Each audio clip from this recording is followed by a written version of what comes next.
igual por historia. Un poco vamos a iniciar la entrevista un poco hablando acerca de usted primero. Aparte, yo soy doctor en historia, tengo 3 hijos, 9 nietos, soy presidente del Instituto Nacional Belgraniano en Buenos Aires, me he dedicado a la docencia, a publicar obras, a investigar sobre todo. Bueno, he recorrido todo el país, muchos países, amigos de América y de Europa y de Estados Unidos. Pertenezco a la Real Academia de Cádiz, he recibido numerosas condecoraciones, he publicado varios libros, centenares de conferencias, en fin, estoy dedicado a la cultura y a la historia. En cuanto a la historia, ¿en qué momento de su vida usted se identificó como pariente de Luzuriaga y dijo voy a ser su biógrafo? ¿En qué momento decidió usted iniciar esta búsqueda? Yo soy historiador, me dedico en general a la historia de América y a sus principales personajes. Obviamente había escrito mucho sobre San Martín, Pueyrredón, etc., como biógrafo, y pensé que debía escribir la biografía de este gran hombre, no porque fuera mi pariente, sino porque realmente lo merecía, por ser uno de los grandes de América, que sacrificaron su vida, sus bienes y su bienestar para el servicio de la patria grande que era América. ¿Cuándo fue eso? ¿Cuándo se decidió a escribirlo? Bueno, ese libro me demandó 11 años de investigaciones, tanto en los archivos de América como de España, de manera y apareció el año 1984. En 1987 la Academia Nacional de mi Patria lo premió, de manera que esa es la razón, ¿no? Dentro de su familia seguramente usted habría escuchado algunas historias de su descendiente, el mariscal. ¿Cuáles serían las más cercanas? Naturalmente la tradición familiar, ¿no es cierto? Pero ellos no eran historiadores, recordaban algunas anécdotas. ¿Cómo lo recordaban? ¿Qué anécdotas de mariscal? Bueno, estaba la satisfacción de que descendíamos de un hombre realmente eminente, ¿no? Pero los estudios históricos, la investigación en los archivos, etcétera, la tuve que hacer yo para desentrañar todo lo que pude la vida de este hombre, ¿no? Pero en el entorno familiar, ¿cómo se hablaba de él? ¿Qué se decía de él? Con gran admiración, por supuesto. ¿Cómo lo llamaban? ¿Mariscal? ¿El brigadier? ¿Cuál era el...? No, generalmente Toribio o el general o el mariscal, ¿no? Dentro de lo que la familia... Dentro, claro. ¿Y alguna anécdota que se contaba comúnmente o que se ha ido contando de generación en generación? Bueno, todo lo que yo relato en mi libro acerca de su vida. ¿Algo ¿no? en especial que nos podría decir? Algo que sea un poco más común dentro de la familia que se pueda conocer. Bueno, la admiración por su sacrificio, su dedicación al servicio de la comunidad, etcétera, surgía naturalmente en comparaciones. Mirá lo que ocurre hoy, mirá lo que ocurría en época de don Toribio, etcétera, ¿no? Y de sus hermanos, Manuel y Francisco, ¿no? Y supongo que, suponemos, o los que estamos, no conocemos mucho, que habría sido fácil para usted recoger los datos para publicar ese libro. No, nada fácil. Tuve que investigar en todos los archivos, estudiando el periodo histórico ese, para buscar qué documentos había emitido, qué resoluciones había tomado como comandante militar o como gobernante, estudiar toda su correspondencia con los próceres de aquel entonces y evaluar todo eso para volcarlo en el libro a efecto de que surgiera nítidamente la personalidad intachable de este hombre. Hasta el momento que usted inicia el trabajo, ¿qué otros trabajos habían en torno a la figura de Usuriaga? ¿O no había? Había algunos trabajos dispersos, pero no la biografía completa de él, ¿no? Que era lo que necesitaba, porque mucha gente desconocía, sabía que había sido un guerrero de la independencia, un libertador de pueblos, en fin, pero nada más, ¿no? Y allí yo tuve que ir a buscar en las fuentes lo que él realizó y cómo lo realizó. En cuanto a la ciudad de Huaraz, cuando siempre se va al nacimiento, ¿cómo recogió los datos de lo que ocurrió en el Perú con Usuriaga? Bueno, eso lo recogí en el Archivo General de la Nación de mi patria, ¿no? Algo pude lograr acá en Perú, muy poco. Y además en Bolivia, en el Uruguay, en España, ahí pude recoger mucho. ¿Viajó a España? Sí. ¿Qué documentos pudo hallar en España? Bueno, y todo lo que se transmitía desde el Río de la Plata acerca de la evolución de los sucesos revolucionarios, ¿no? Que los españoles registraban perfectamente. Además, antes de eso, por su actuación como militar en las invasiones inglesas, cuando todavía dependíamos de España, eso está religiosamente registrado, ¿no es cierto? Bueno. ¿Se siente ya satisfecho de haber conseguido hacer Por eso? supuesto, me satisface mucho, porque como lo he dicho muchas veces, no escribí ese libro para ensalzar a un pariente, sino para hacer justicia a un prócer, ¿no? Porque si no, no sería un historiador, sería un panegirista. ¿Y cree que lo ha hecho con este libro? Por eso lo he tratado de estudiar y enfocar todos los temas, todos los capítulos que abordo con la mayor objetividad como corresponde, porque de lo contrario no sería una historia verdadera, y la historia se basa en la verdad. Podría ser que como pariente hubiera querido ensalzar su figura, y no necesita, afortunadamente, yo me siento orgulloso de eso, de que nadie le haga el panegírico. Él solo con sus hechos ha pasado a la inmortalidad. Eso es lo que usted ha tratado en este libro. Exacto. Lo ha hecho. Ahora pasemos un poco a lo que va a ser sobre Usuriaga, obviamente, eso es lo importante. En los datos que usted solamente ha leído sobre los historiadores peruanos que han escrito sobre... Obra de Santiago Albornoz, un historiador peruano que estuvo mucho tiempo en Buenos Aires y escribió un libro muy objetivo, muy serio, que se refería no solamente al mariscal Usuriaga, sino a sus dos hermanos, a Álvarez Thomas, que fue director supremo de nuestra patria, que era peruano, a un diputado de Regueira, que también era peruano, y los ha tratado con toda objetividad, ¿cierto? Desde su punto de vista de ciudadano peruano.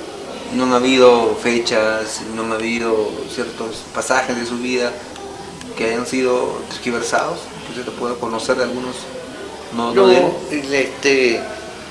Posiblemente algunos de sus actos fueron criticados por en el país hermanos de Chile a raíz de sucesos políticos que ocurrieron con unos generales de ese país, los hermanos Carrera, que fueron procesados en Mendoza y posteriormente fusilados. Pero la historia ha demostrado de que él de ninguna manera quería fusilarlo y dijo que le dolía mucho, que su corazón sufría por la ejecución de esa sentencia que se vio precisado a realizar a raíz del desastre de Rancagua en Chile y el contraste de Talca. Entonces, ante esa situación, como estos señores conspiraban en mi patria y querían derrocar a San Martín que los destituyeran de su puesto y demás, fueron los enemigos más encarnizados que tuvo San Martín. El mariscal. Bueno, la actuación de Luzuriaga en Huaraz es bien conocida. Él era presidente de Huaylas cuando viene, porque él se va al Río de la Plata en 1798 con el virrey Avilés, él con sus hermanos. Y recién en 1821 viene con el ejército libertador, la escuadra libertadora, al mando de las tropas que desembarcaron acá en Pisco, en la bahía de Paracas. Y de allí es cuando viene en Huaura, se establece su cuartel general, el general San Martín, lo designa presidente de Huaylas, que era este departamento, y luego asiste al acto solemne de la proclamación de la independencia del Perú el 28 de julio, como ustedes saben. Militar o en qué momento su vida. Bueno, como le dije recién, él va como funcionario de gobierno con el virrey Avilés, era muy joven, y cuando el virrey Avilés es trasladado a Lima, él se queda en Buenos Aires. Esto ocurrió en 1801 y nombra a él y a sus hermanos alféreces de caballería. Y ahí inician la carrera militar y ahí luchan en las invasiones inglesas, después son signatarios del Acta de Mayo, se pronuncian por la deposición del virrey y en fin, actúan allí hasta llegar al alto rango de general del ejército. Como gobernante tuvo una actuación muy destacada, tanto en la provincia de Corrientes, que estaba convulsionada, y él pacificó esto, civilizó a esos pueblos, les dio escuelas, etcétera, etcétera. Y después en Mendoza, reemplazando al general San Martín como gobernador intendente de Cuyo. En este caso, ¿cuál era su relación con San Martín, Luzuriaga y San Martín? Bueno, la relación no podía ser mejor, porque pese a que él era su subordinado, porque San Martín era el comandante en jefe, eran muy amigos, y además San Martín había apadrinado a uno de sus hijos, que Luzuriaga, en homenaje a su jefe, le llamó José de San Martín Luzuriaga. ¿Esto a qué época nos estamos, a qué años nos estamos refiriendo? Esto nos estamos refiriendo a 1816, 1817, del presidente Alvear, del general Alvear, que justamente fue depuesto por una revolución que encabezó un peruano, el general Álvarez Thomas. Como él en ese momento había llegado de su campaña en el Alto Perú y era el jefe de mayor graduación, Alvear lo designa ministro de guerra, pero duró 15 días, pero tampoco la sanción que le impuso el Consejo de Guerra que se formó fue extrañarlo, es decir, desterrarlo de la ciudad a 60 kilómetros, pero eso duró muy pocos días. ¿Cuál fue el motivo especial en este caso? ¿Qué motivo de qué? Que fue separado, No, porque era ministro de guerra. Solamente. Claro, ministro de guerra de un gobierno que había caído. Entonces fueron sancionados en ese momento por un tribunal militar, pero inmediatamente se le levantaron todos los cargos y fue a hacerse cargo del gobierno de Cuyo en carácter de interino, gobernador intendente interino. En este caso, la nacionalidad de Luzuriaga no afectó su... No, en absoluto, convivencia porque en ese momento eran los ciudadanos de América. Los países no estaban formados, eran los virreinatos españoles, las capitanías generales, como la de Chile, ¿no es cierto? Y de manera que no había distinción entre un americano nacido en las Provincias Unidas como en Perú o en el Virreinato de Nueva Granada. No había, Todos eran ciudadanos de América. no había No, nada. ninguna. Después se formaron los pueblos, lógicamente porque cada región respondía a sus intereses particulares, respondía a su idiosincrasia, etcétera, etcétera. Donde ustedes mismos ven acá, por ejemplo, que hay celos entre un departamento y otro, a veces por pavadas, pero que la condición humana es esa. En esa oportunidad no había eso. No, en absoluto. Muy bien. En cuanto a la llegada, cuando ya vienen con San Martín al Perú, Zuriaga llega a Huaraz, está aproximadamente 9 meses. ¿Tiene alguna referencia de cómo fue el acontecimiento que se dio aquí en Huaraz con la llegada de Zuriaga? Bueno, San Martín necesitaba distribuir sus mejores hombres en las zonas estratégicas y esta era una región muy importante para que desde acá lo apoyara en su acción de gobierno, que tenía sede, estaba en Lima, mejor dicho, en Huaura, donde él tenía su cuartel general. Él, a pesar de ser protector, a él no le agradaba de ninguna manera las tareas de gobierno, cuando podía las delegaba, y así fue que las delegó en Zuriaga, más tarde en el Marqués de Torre-Tagle, que era peruano. De manera que esa fue la actuación, nada más. Claro, cuando llegó acá a Huaraz, supuestamente fue recibido, ¿no? Porque él volvía después de muchos años a su tierra. Naturalmente. Y estuvo acá, volvió en 1823 en una misión especial que le encomendó San Martín para tratar de obtener el apoyo de las Provincias Unidas. No lo logró. Entonces se produce el desencuentro de San Martín con Bolívar. Bolívar le niega el apoyo militar que le había pedido, le ofreció una pavada, 1000 hombres, en fin, que no era el caso. San Martín pensó bien, que haciendo un movimiento de pinzas desde el Río de la Plata y él desde el Perú, iba a encerrar las tropas realistas en lo que es Bolivia, en el Alto Perú.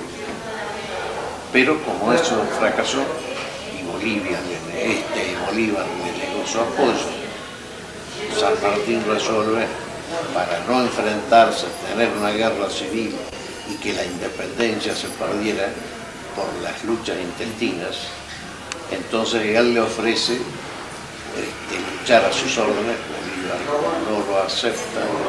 Dicen que manifestó que los dos no entraban en América. Pero San Martín, con gran generosidad, un ejemplo único en la historia, ¿qué hace? Convoca al Congreso Constitucional, se despoja de todas sus insignias y se va a Buenos Aires para recoger a su hija e irse a Europa. Entonces Luis Zuriaga se queda en Buenos Aires. Ahora la amistad era tan grande entre ellos dos que San Martín le informa en un oficio que ha dimitido al mando y que le dice a mi querido compadre: sé que usted no estará de acuerdo con mi resolución, pero a mi paso por Buenos Aires vamos a conversar. Eso le revela a usted la gran intimidad y afinidad de pensamiento con Luis Zuriaga. Pero al final, en la vida de Pascal, tuvo que exigir su pensión de retiro y no se le dieron tanto en el Perú como en el No se le dio. O sea que todos los hombres de aquella época, los próceres, eran perfectos. No, lo hubo de todos como hoy. Es la condición humana. Y él, lógicamente, en mi país no podía tener ningún apoyo porque todo lo que era sanmartiniano era malo. Además, existía una dictadura, una tiranía, y él era un general de la libertad que no podía prestarse a eso. Lo mismo ocurrió acá en el Perú, cuando Bolívar se hace cargo, todos los generales argentinos fueron expatriados por celos, por cada gobernante o cada jefe quiere rodearse de gente que le merezca la mayor confianza, y entonces a veces se extreman las cosas y se cometen grandes injusticias. Luzuriaga se ofreció a continuar la lucha, a volver, pero Bolívar no lo aceptó. Porque era muy allegado a San Martín. Claro. Eso fue... Claro, y tuvo que irse en el bravo Necochea, que sufrió tantas heridas en Junín, 14 heridas. Se fue también a Buenos Aires y se aleja completamente de... Claro, aunque después Necochea volvió años más tarde, terminada la contienda esa, vuelve y sus restos están acá en el Perú. Hubo algo en la cabeza que hubo que operarlo. No se sabe bien de qué se trataba, pero eso lo afectó durante 2 o 3 años. Para colmo, en ese momento se produce una gran sequía que duró 3 o 4 años. Ahí murieron todos los animales que tenía en su hacienda y quedó una mayor pobreza. Esta sequía que hace referencia duró 3-4 años, no como un año, o se refieren en algunos libros escritos peruanos. No lo entiendo. La sequía duró un año, no, casi 4 años. 4 años. Fue un desastre, murió casi todo el ganado de esa zona de Pergamino, Fontezuela, en la provincia de Buenos Aires. Le mencionaba que hay unos libros donde mencionan que la sequía duró solamente un año. No fue así. No fue así. Quirúrgica, pero no sé el mal específicamente en qué consistió. Habrá sido algún tumor, alguna cosa. Y en ese tiempo la medicina no estaba tan adelantada como hoy. Lógicamente no había antibióticos, nada. Me imagino que la cicatrización de todo eso habrá tardado mucho más. Él vendió que hasta vender sus condecoraciones. Que eran muchas. Eran muchas. La Orden del Sol que le dieron. Exacto, él fue fundador de la Orden del Sol también, que en ese tiempo era vitalicio, era hereditaria. Después, en épocas de Bolívar, se modificó el estatuto y quedó vitalicio. Ya no era transmisible al sucesor. Una situación tan extrema que le llevó a vender sus condecoraciones. Sí. Era, ¿cómo vivía en aquella época? Él vivía en su estancia, en su campo, pero claro, a raíz de esa contingencia climática, diríamos, se quedó sin recursos, sin sueldos. El Perú no se los pagaba, la Argentina tampoco. Y recién le restituyeron a la viuda, después de 40 años, los sueldos atrasados desde 1810. Él era bastante mayor que su esposa. Y recién por un decreto del gobierno nacional, en la época de un gran emperador que fue presidente de la República, Sarmiento, se unificó la deuda que tenía la nación con los guerreros de la independencia. Allí se lo reconocieron, pero no le pagaron un peso en carácter de indemnización, ni de intereses, ni nada. Simplemente se le pagó lo que se le debía. 40 años después. 40 años después. También se comenta... Cuando ya había muerto, claro, obviamente. Claro. Los que beneficiaron fueron sus herederos. ¿no? También se habla de que se vistió con un uniforme, se suicidó. Sí. Eso es también cierto. Se puso el uniforme de gran mariscal del Perú. ¿Y cómo fue esos momentos? Sí, bueno, con la pistola que él tenía, que la había acompañado en todas las campañas, con ella se fue. Estaba agobiado por todas estas cosas. El hombre que atenta contra su propia vida porque está muy enfermo. Él estaba deprimido, como decimos hoy, con una profunda depresión. Entonces ya no es responsable de sus actos. quiere salir de ese tormento que para él o para los que están en ese caso significa. Y bueno, así termina trágicamente su vida de después. ¿Cuántos años tenía cuando Él tenía 60 años. Él había nacido acá en Huaraz el 16 de abril de 1782 y murió el 1 de mayo de 1842. ¿De este suicidio tuvo conocimiento San Martín? Sí, por supuesto, claro. Sí. Incluso se habían escrito 3 o 4 años antes de su muerte, diciéndole que estaba escribiendo un trabajo, un libro, para defender la campaña de San Martín en la Sierra, porque había sido Álvarez de Arenales, le había criticado a San Martín esa campaña, y él refutó todo eso y fue publicado en la Gaceta de Buenos Aires. Luego le escribió y le dijo que para pasar, en fin, los momentos más penosos de su vida, iba a escribir sus memorias. Las escribió, se las mandó, San Martín las aprobó y las publicó en Buenos Aires en 1835. Son estas memorias sus memorias de todas sus campañas, las cuales muy pocos conocemos, ¿no? Acá en el Perú. Claro, me imagino. Sí. Pero eso está publicado.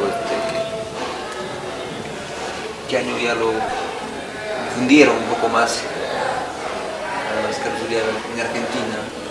No digo, ¿en qué años comenzó un poco a darle el valor que tuvo? Bueno, obviamente pasaron muchos años, nadie sabía ciencia cierta en qué acciones, qué cosas. La historia estaba por escribirse.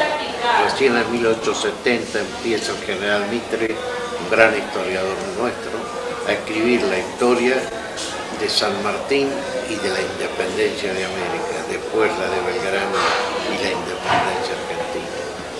Entonces, claro, recién estaban buscando las acciones de esos hombres más destacados, y ahí empieza a revalorizarse, a hacerse conocer. Y posiblemente mi libro sirvió también, porque no había una biografía exhaustiva, sirvió para lanzar definitivamente la figura de Prócer. En mi patria la 8ª Brigada, que integran 15 regimientos, lleva el nombre de él. Hay muchas escuelas primarias, secundarias, terciarias que llevan su nombre, pueblos, calles, bustos, en fin. Hoy ya ocupa el lugar que realmente, no todavía en la medida que le correspondería tal vez, pero sí hay una justicia histórica. Entonces, ¿qué faltaría? Tenga ya lo justo. Bueno, faltaría lo que el señor alcalde manifestó los otros días, que a mí me emocionó mucho, que el mariscal Luzuriaga, o el gran mariscal, debiera ser el padre de esta patria peruana, que fue el general de la independencia, que comandó tropas, que luchó, etcétera, etcétera. Porque lo posterior no es específicamente lo que hace la libertad. Lo posterior es lo que le corresponde al gobernante de turno para consolidar lo que esos grandes hombres hicieron. Pero los actores, los ejecutores, fueron ellos, ya sea Bolívar, San Martín, Sucre, Zuliaga, ¿no es cierto? Una cosa son los guerreros de la independencia, otra cosa los generales que siguieron después a cargo del gobierno. En este caso, por ser peruano, debería ser considerado. Además, que fue el primer gran mariscal y peruano. Así como O'Higgins es el padre de Chile, porque era chileno, pero en rigor de verdad, el padre de todos estos países fue el general San Martín, que fue el libertador, ¿no es cierto? A sus órdenes lucharon todos estos hombres. pero un poco como que su figura está detrás de San Martín, ¿no? Como que San Martín un poco lo oscurece la figura de Lusuriaga. No, porque San Martín jamás retació honores y recompensas y reconocimientos a sus colaboradores. San Martín nunca tuvo un mando despótico, ni nada que se le parezca, al contrario. De manera que, bueno, obviamente fue el jefe, y el jefe siempre tiene el mérito del triunfo. Claro, ya cuando falleció Mariscal Lusuriaga, se supone que fue enterrado en Argentina. Sí, en la ciudad de Pergamino. Ahí durante las guerras civiles se pierden definitivamente sus restos, porque toda esa zona fue arrasada y demás, y no se pudo determinar dónde estaba la tumba de él, ¿no? Bien. Entonces se desconoce en el momento donde estuvo enterrado. Sí, se sabe el lugar donde estaba él. Claro. Yo he estado allí, en una manzana, donde hay un colegio. Allí estuvo, era el predio donde estaba el cementerio de esa ciudad, ¿no? Pero un lugar preciso no. Se pueden desenterrar restos y demás, pero no se sabe a quién pertenece. Ustedes seguramente han escuchado hablar de unas personas que también quiso difundir bastante, el señor Mauro Alfredo Mendoza. ¿Lo conoció usted? ¿Ha escuchado hablar algo de él? No. Que fundó también el Instituto Lusuriaguino acá en Perú. Eso sí, del Instituto de Gran Mariscal Lusuriaga, sí, yo recibí, porque yo soy miembro de la Academia Sanmartiniana, y allí recibimos los estatutos y una memoria de este señor que presidía. No lo conocí, No lo pudieron conocí hablar personalmente. Él fue uno de los que planteó poder repatriar sus restos. Sí, pero ya se hizo hace muchos años.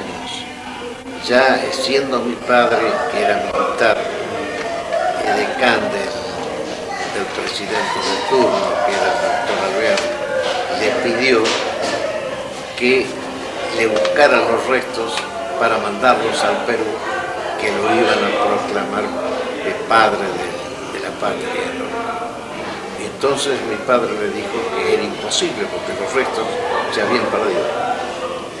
Parece que el presidente le sugirió que mandara otros restos. Mi padre obviamente se negó y le dijo que era un sacrilegio, que él nos iba a prestar a esa superchería, por supuesto. No saben lo mucho que hicieron el señor Mauro Mendoza. No, yo desconozco esa parte. Pero lo demás no lo conoció, solamente entablaron esa vez con el instituto. sí, nada más, sí. ¿Qué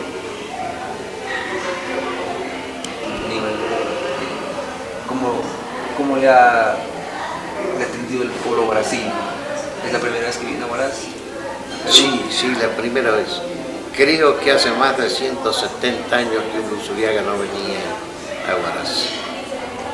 Así que para mí ha sido, y para mi hijo que me acompaña, una gran satisfacción, una gran emoción de comprobar que este pueblo lo quiere y lo recuerda con mucho afecto.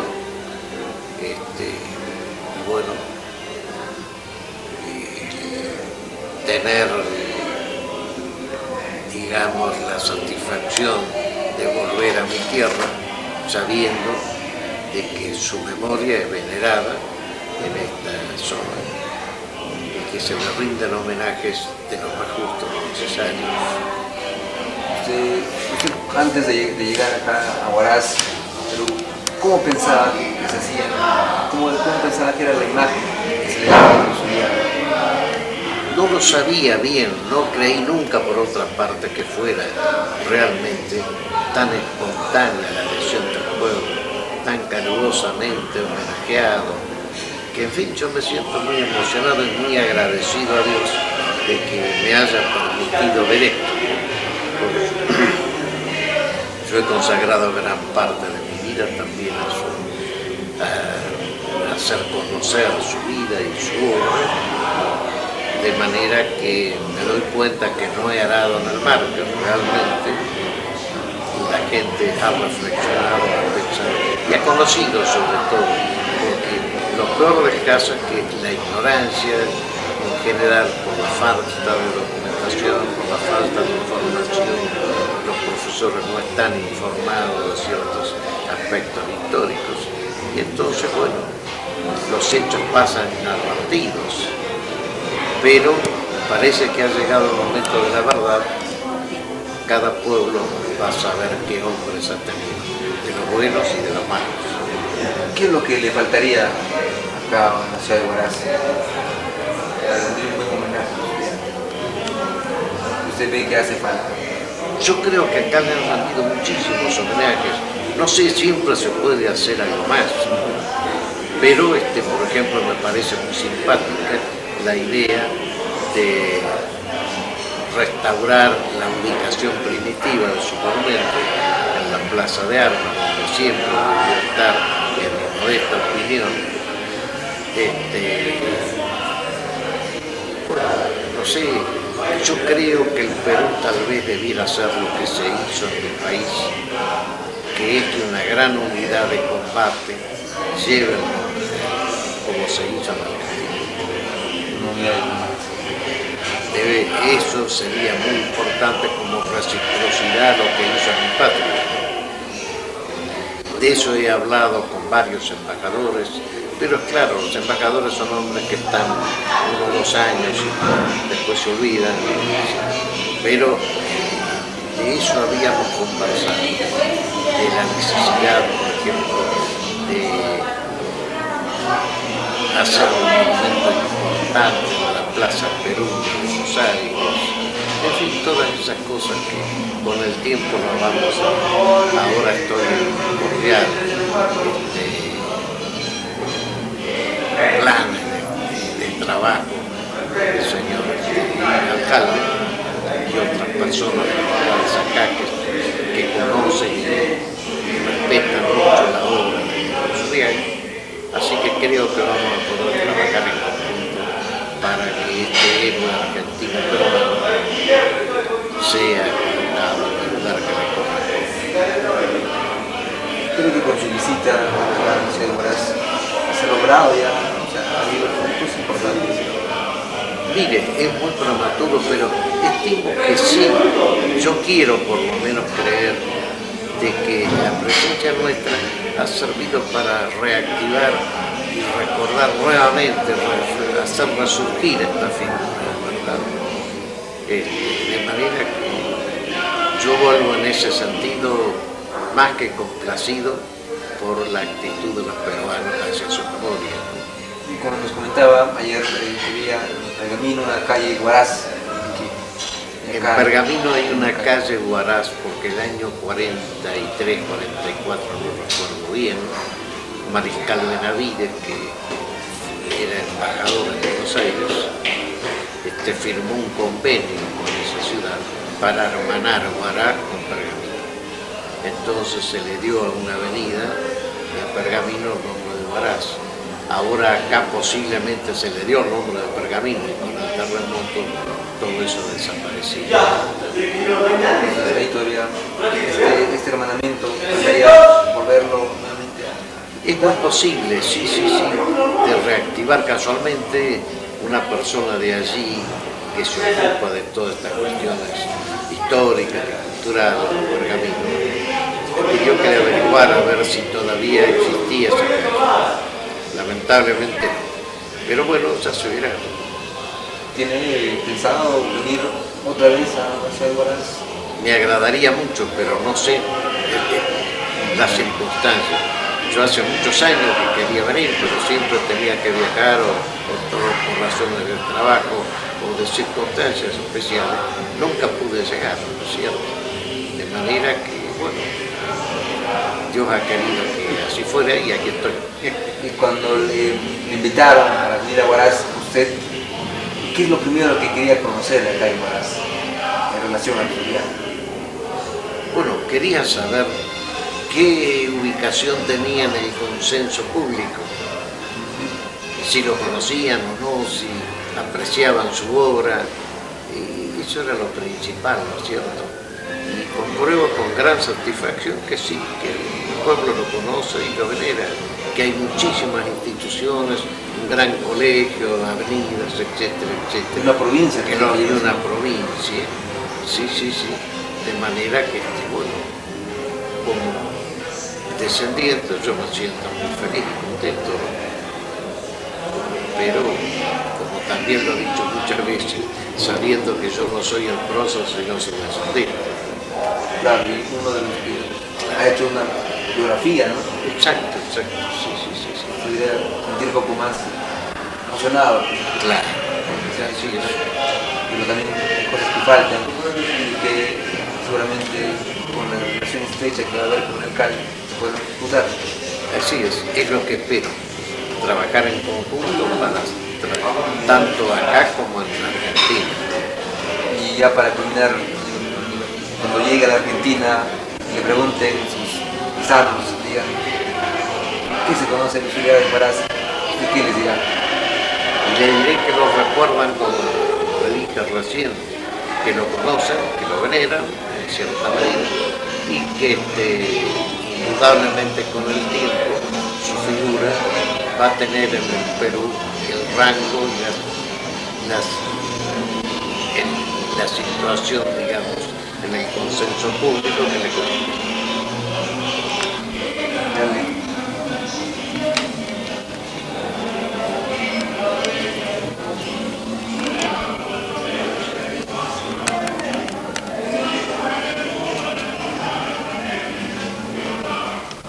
Otro en este costado.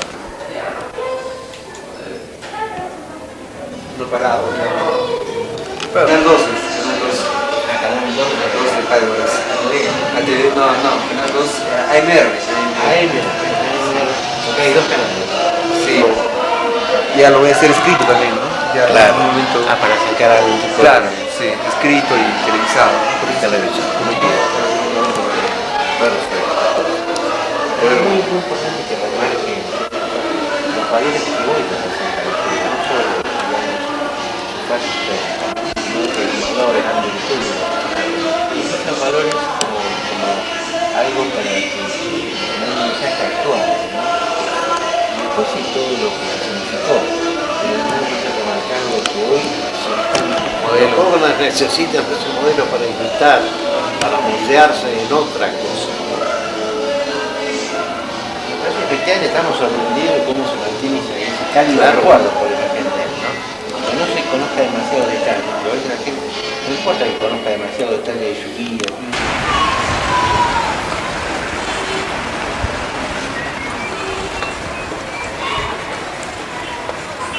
No creo que nadie le haya hecho una entrevista como le he hecho ahora yo.